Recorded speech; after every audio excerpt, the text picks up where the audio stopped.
Oke, baiklah. Assalamualaikum warahmatullahi wabarakatuh. Kami di sini dari Universitas Mercu Buana. Di sini kami akan menjelaskan beberapa materi yang kami pelajari di mata kuliah teori ekonomi. Sebelum kami menjelaskan materi tersebut, ada baiknya kita memperkenalkan diri terlebih dahulu. Perkenalkan, nama saya Muhammad Kodam Syaputra. Saya berasal dari Fakultas Ekonomi dan Bisnis, Prodi S1 Akuntansi. Perkenalkan, nama saya Muhammad Ilham dari Fakultas Ekonomi dan Bisnis, Prodi S1 Akuntansi.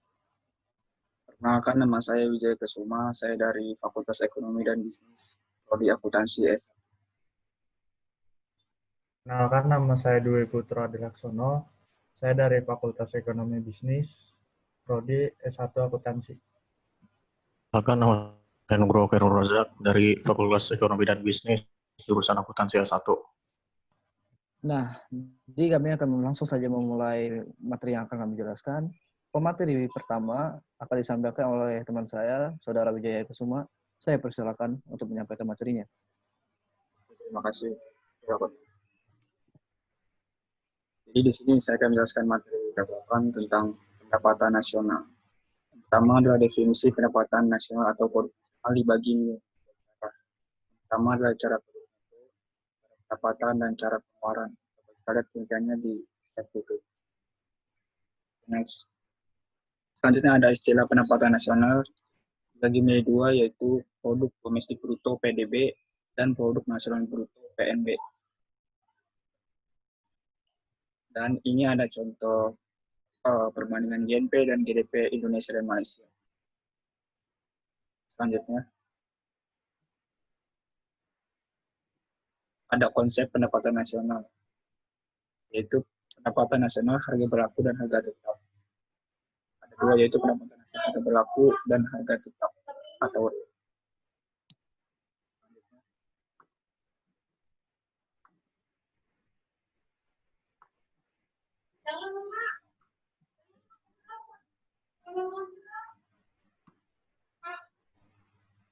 Oke, jadi di sini saya akan mengkaitkan dengan kondisi Indonesia saat ini, yaitu pendapatan negara anjlok sebesar 472 triliun karena corona. Ini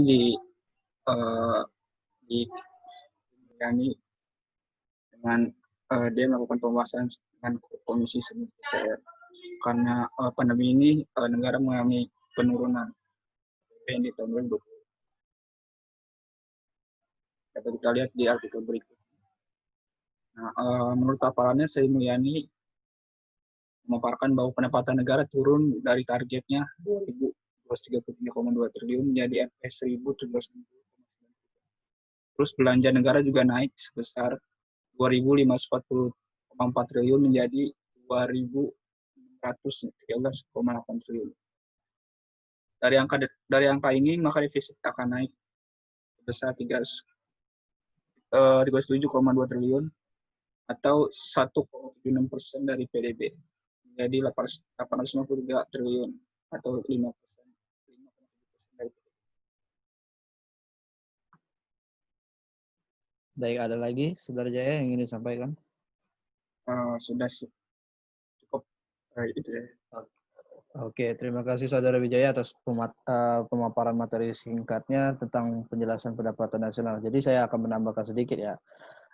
Karena kondisi emang wabah COVID-19 ini lagi merebah di seluruh dunia, Indonesia terkena dampak dalam pendapatan nasional seperti yang Sri Mulyani sampaikan betul. Tadi, bahwa kita anjlok pendapatan nasional dan juga belanja negara pun bertambah sedikit, tidak sedikit sih, triliunan itu sudah terlalu gede menurut kita.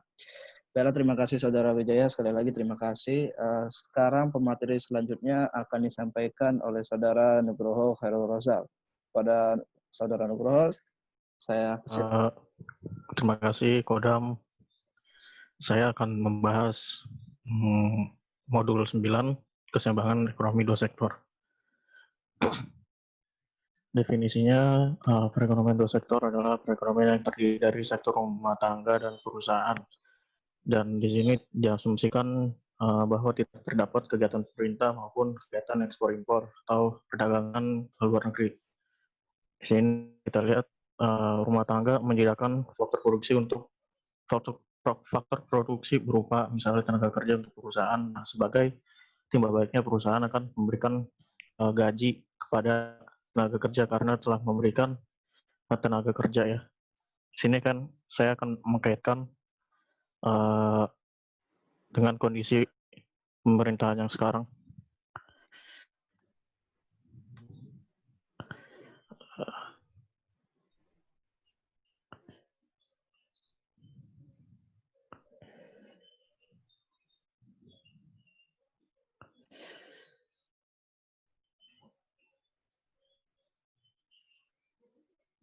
Oke, Saudara Nugroho, bisa Sudah siap. Oke. Di sini KPM sebut dua sektor baru ini dorong perekonomian Indonesia. Badan Koordinator Penanaman Modal mengatakan bahwa saat ini ada dua sektor baru yang menjadi motor penggerak pertumbuhan ekonomi Indonesia, yaitu sektor pariwisata dan lifestyle serta sektor e-commerce. Di sini kita lihat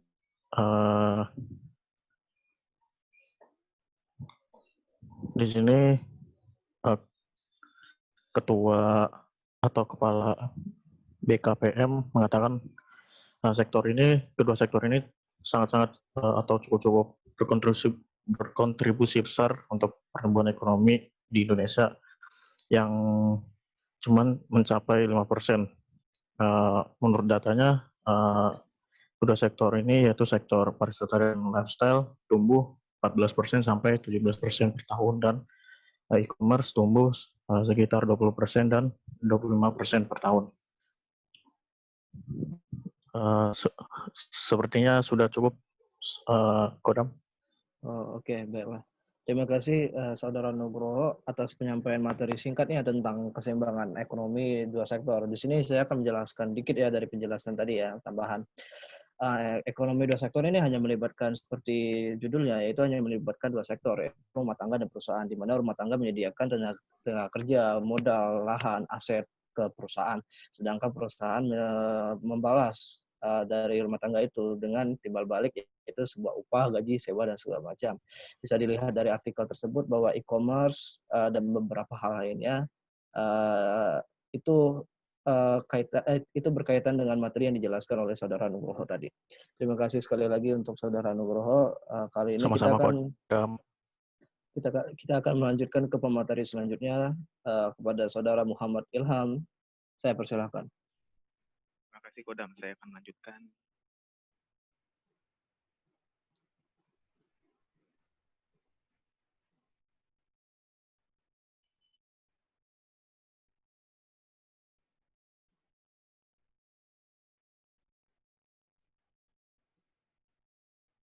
Sebentar, agak delay sebentar. Iya.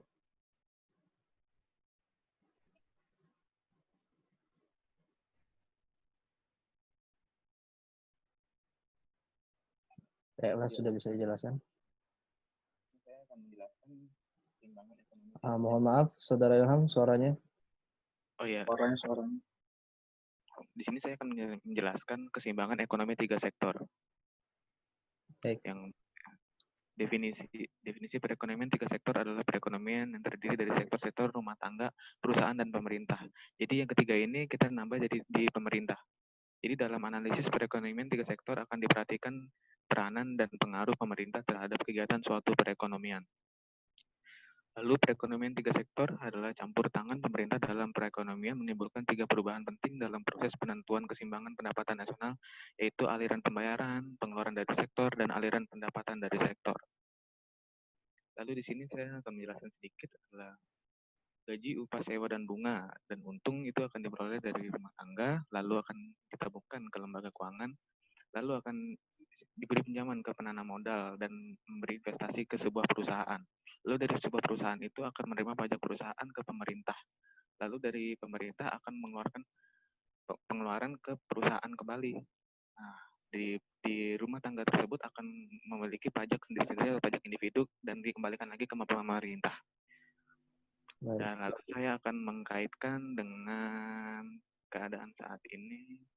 Ya, di sini ada tiga sektor pendorong pertumbuhan ekonomi baru Indonesia.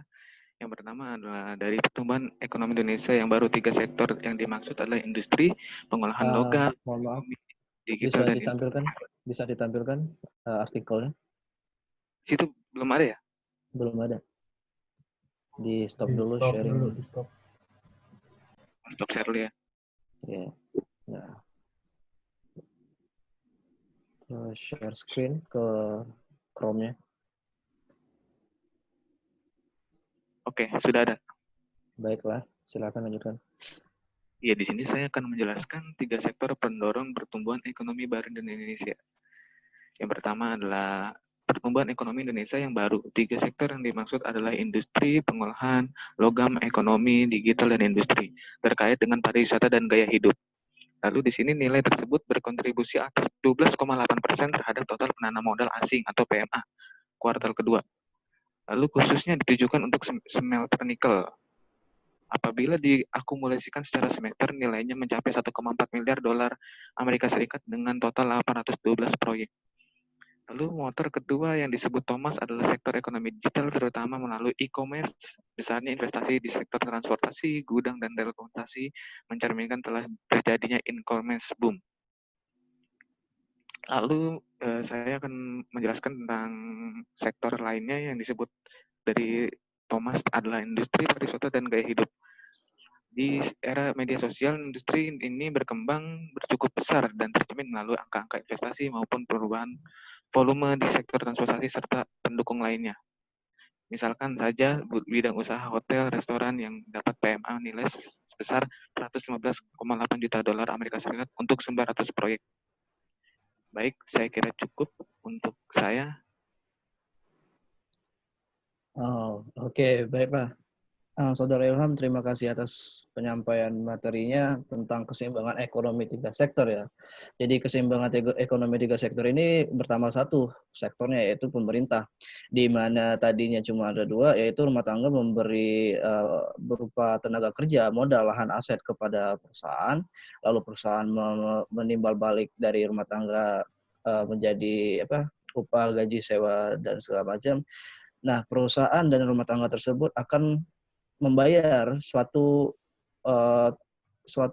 pendapatan bagi perusahaan, yaitu bagi pemerintah, yaitu namanya pajak. Nah, pemerintah ikut berperan dalam ekonomi, dalam keseimbangan ekonomi 3 sektor ini. Seperti yang tadi dijelaskan bahwa pariwisata, e-commerce, nah itu pasti, apalagi pariwisata itu pasti berkaitan dengan pemerintah, tidak mungkin enggak kan. Ya udah, terima kasih Saudara Muhammad Ilham atas penyampaian materinya. Kita lanjutkan pemateri selanjutnya disampaikan Dwi Putro Adi Laksono. Pada Dwi Putro, saya persilahkan.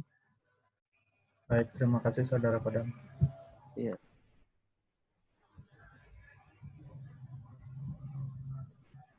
Nah, di sini saya akan mencoba menjelaskan tentang modul 12 tentang keseimbangan perekonomian 4 sektor.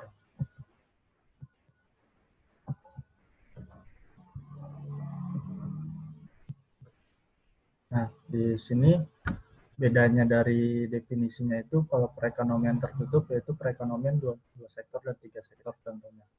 Nah, kalau perekonomian tertutup itu tidak berinteraksi dengan perekonomian lain di dunia. Sedangkan kalau perekonomian terbuka, yaitu yang berinteraksi secara bebas dengan perekonomian lain di dunia, yang menjalankan kegiatan ekspor dan impor. Contohnya itu perekonomian 4 sektor. Nah, di sini ada perdagangan luar negeri, yaitu kayak ekspor, yaitu barang dan jasa yang diproduksi di dalam negeri dan dijual di luar negeri. Sedangkan impor adalah barang dan jasa yang diproduksi di luar negeri dan dijual di dalam negeri. Sedangkan ekspor neto atau NX adalah nilai ekspor suatu negara dikurangi nilai impornya. Ekspor neto juga disebut neraca perdagangan. Nah, di sini defisit perdagangan adalah situasi di mana ekspor neto atau NX negatif, impor lebih besar dari ekspor. Surplus perdagangan adalah situasi di mana ekspor neto atau NX negatif, ekspornya lebih besar dari impor. Dan perdagangan seimbang adalah situasi di mana ekspor neto bernilai nol, yaitu ekspor sama dengan impor. Nah, saya akan memberitahukan dengan situasi Indonesia saat ini.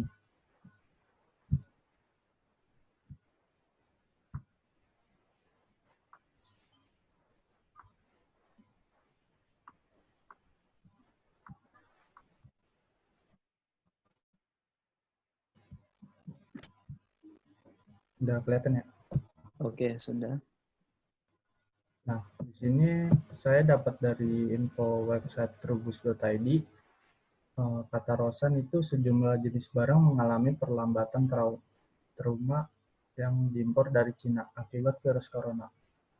Di sini sementara Rosan mengatakan presentasi impor barang dari Cina sebesar 26%, sementara ekspor ke Cina sebesar 16,7%. Bahan contohnya itu seperti bawang putih bisa dikatakan 100% dari Cina, sementara kebutuhan bawang putih kita mencapai 400 sampai 500 ton per tahun. Dan ada lagi yaitu harga gula pasir yaitu eceran sendiri kini dijual seharga 17.000 per kilogram. Baik, saya rasa sudah cukup Muhammad Fadal.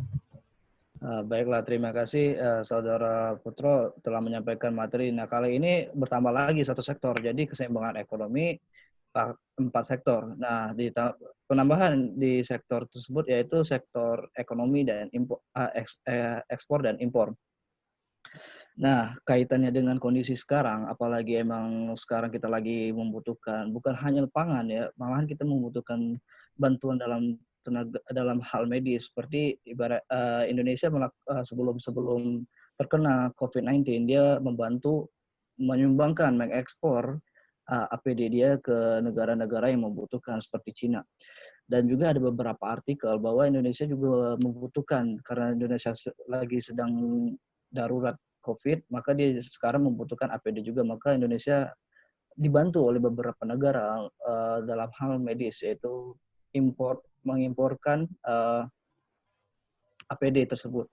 Dan juga dalam hari Idul Fitri kemarin, beberapa sembako ya Indonesia tidak bisa menangani sendiri, maka Indonesia memerlukan impor dari luar negeri. Terima kasih sekali lagi Dwi Putro atas penyampaian materinya. Nah, baiklah, di sini saya akan menjelaskan materi selanjutnya, yaitu tentang inflasi dan pengangguran. Bisa kita lihat di sini. Ya, ini tentang penjelasan tentang inflasi. Jadi inflasi itu adalah presentasi kecepatan kenaikan harga-harga dalam suatu tahun tertentu yang biasanya digunakan sebagai ukuran untuk menunjukkan sampai di mana buruknya masalah ekonomi yang dihadapi suatu negara pada tahun tersebut. Nah, ini bisa kita lihat persentase yang menunjukkan inflasi itu rendah atau tinggi atau bahkan hyperinflasi. Ini bisa kita lihat juga, ini inflasi sebagai tarikan permintaan dibagi menjadi 2, ada inflasi tarikan permintaan dan inflasi saka biaya. Lalu dampak negatif pada perekonomian bisa kita lihat di sini. Ini dampak terhadap individu-individu dan masyarakat, salah satunya yaitu memperburuk distribusi pendapatan. Lalu kita bisa lihat ini keterkaitan inflasi dan pengangguran. Lalu ini grafik kurva Phillips dan ini penjelasan dari kurva Phillips tersebut. Baiklah. Ini pengangguran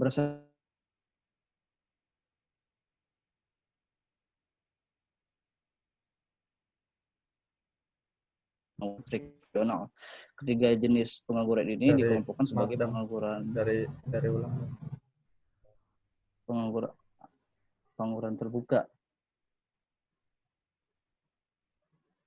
Nah, berdasarkan faktor-faktor ini, di samping itu ada juga negara-negara berkembang yang terdapat pengangguran lain, yaitu pengangguran tersembunyi, pengangguran bermusim, dan juga setengah menganggur. Nah, ini penjelasan tentang pengangguran konjunktur, penjelasan tentang pengangguran struktural, pengangguran normal, dan juga dampak buruk terhadap perekonomian. Nah, saya akan mengkaitkan dengan kondisi Indonesia yang sekarang dalam wabah COVID-19 ini. Bisa kita lihat di artikel ini. Nah, di artikel ini bisa kita lihat bahwa inflasi pada bulan Desember, pada akhir tahun 2019 dan awal tahun 2020, bahwa Indonesia mencetak rekor selama ini, yaitu sejak 1999, bahwa Indonesia inflasinya tergolong rendah, yaitu hanya sekitar 2,72%. Lalu saya mencari artikel-artikel lain, ternyata Indonesia pernah mengalami hyperinflasi, yaitu pada tahun 1963 hingga 1965, di mana saat itu inflasi mencapai 600%. Indonesia melakukan berbagai cara untuk melakukan penurunan inflasi tersebut hingga melakukan pemotongan nilai rupiah dari Rp1.000 menjadi Rp1. Nah, di kondisi sekarang ini, di kondisi wabah COVID-19, tentu saja pengangguran semakin merebak. Ada salah satu nama pengangguran yaitu pengangguran setengah menganggur. Pengangguran setengah menganggur itu seperti apa sih? Ya, pengangguran setengah menganggur itu tidak bisa bukan tidak bisa, tidak ada jam kerjanya seperti kita ibaratkan dengan ojol. Ojol jika tidak mendapat orderan, maka dia tidak akan bekerja, itu yang dinamakan setengah menganggur. Ini artikel tentang virus corona, Kadin pantau pengangguran tebus 10 juta orang imbas pandemi corona. Mayoritas jumlah pengangguran berasal dari industri tekstil yang mencapai 2 juta jiwa dan industri alas kaki sebesar 1 juta jiwa. Di mana banyak sekali pabrik-pabrik atau kantor-kantor perkantoran swasta yang terpaksa untuk memecat para karyawannya dikarenakan tidak sanggup membayar, tidak sanggup untuk menggaji karyawannya tersebut, maka ya terpaksa di PHK atau pemutusan hubungan kerja. Lalu kita lanjut saja ke materi selanjutnya. Oke. Materi selanjutnya saya akan membahas tentang uang, lembaga keuangan, dan penawaran uang. Oke. Baiklah. Di sini tentang uang, lembaga keuangan, dan penawaran uang. Sebelum adanya alat tukar uang, Indonesia, bukan hanya Indonesia, bahkan seluruh dunia melakukan perekonomian barter, yaitu suatu sistem kegiatan ekonomi masyarakat di mana kegiatan produksi dan perdagangan masih sangat sederhana, kegiatan tukar menukar masih sangat terbatas, dan jual beli dilakukan secara pertukaran barang dengan barang. Sekali lagi, barang dengan barang. Lalu ada namanya perekonomian uang yang kita kenal sekarang menggunakan alat tukar uang. Ini definisi dan syarat-syarat uang. Salah dua dari syarat uang yaitu nilainya tidak mengalami perubahan dari waktu ke waktu dan juga mudah dibawa-bawa. Ini fungsi uang, ada perantara tukar menukar, ada satuan nilai, ada alat pembayaran tertunda, dan juga ada alat penyimpan nilai. Ini jenis-jenis uang. Jadi uang tidak hanya terdiri dari uang kertas dan uang logam saja. Jenis uang pun bisa menggunakan emas dan perak sebagai alat tukarnya. Karena emas maupun perak salah satunya mempunyai mutu yang sama, dan juga banyak orang yang menyukai benda tersebut karena dapat digunakan sebagai perhiasan. Lalu kita lanjut. Ini jenis-jenis lembaga keuangan yang bisa kita lihat. Ada bank umum atau bank perdagangan, ada bank tabungan, perusahaan peminjaman, ada pasaran saham, dan juga perusahaan asuransi. Bank umum di Indonesia bisa kita lihat selanjutnya. Ini jenis lembaga keuangan. Bank umum adalah bank yang melaksanakan kegiatan usaha secara konvensional atau berdasarkan prinsip syariah, yang dalam kegiatannya memberikan jasa dalam lalu lintas pembayaran. Keistimewaan bank umum ada 3, yaitu tabungan dapat diambil dengan cek, dapat menciptakan daya beli, dan memberi pinjaman jangka pendek. Ini neraca bank umum, ada tabungan berjangka deposito berjangka, dan tabungan uang dan tabungan dalam bank sentral itu dinamakan cadangan.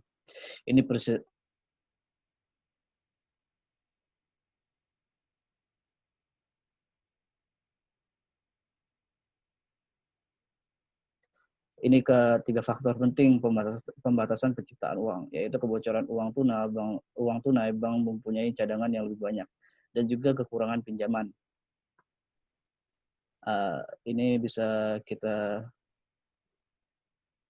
kita lihat lagi. Ini perbedaan bank sentral dengan bank umum. Dalam perekonomiannya hanya terdapat satu bank sentral di Indonesia sendiri. Bank sentral Indonesia yaitu Bank Indonesia.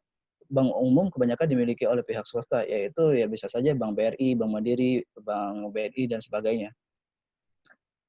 Dan juga bank sentral diberi kekuasaan untuk mencetak uang kertas dan logam, sedangkan bank umum bertugas untuk menyebarkan uang tersebut.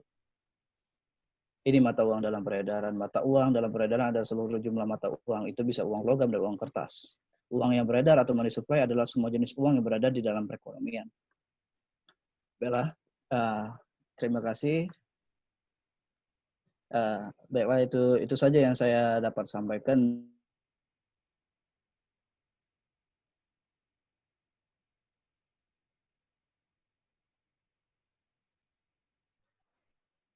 dalam wabah COVID-19 ini banyak terjadi kenaikan drastis nilai mata uang rupiah, di mana yang di mana awalnya hanya Rp13.000.